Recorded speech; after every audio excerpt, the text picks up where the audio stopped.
உலகின் மிகப்பெரிய அருங்காட்சிக்கூடம் பிரான்ஸ் நாட்டின் தலைநகர் பாரிஸில் இருக்கின்றது. லூவர் மியூசியம் என்று பெயர். அவர்கள் ஆண்ட நாடுகளில் அவர்கள் கைப்பற்றிய செல்வங்களை எல்லாம் அங்கே கொண்டு வந்து வைத்திருக்கின்றார்கள். அந்த கட்டடத்தின் தரைத்தளம் 2 கிலோமீட்டர், முதல் தளம் 2, இரண்டாம் தளம் 2. ஆகவே அந்த கட்டடத்திற்குள் நீங்கள் நுழைந்தால் 6 கிலோமீட்டர் சுற்றித்தான் வெளியே வர வேண்டும். உலகத்தின் மிகப்பெரிய கட்டடங்கள் அது ஒன்று.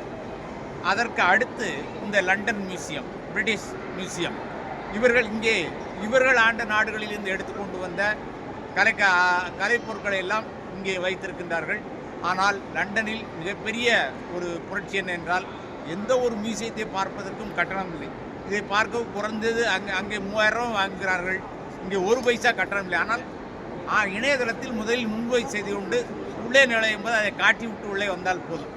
எனவே நீங்கள் வாழ்க்கையில் பார்க்க வேண்டிய ஒரு 10 இடங்களில் ஒன்று பாரிஸ் லூவர் மியூசியம் என்றால், இந்த பிரிட்டிஷ் மியூசியம் நீங்கள் கண்டிப்பாக பார்க்க வேண்டும்.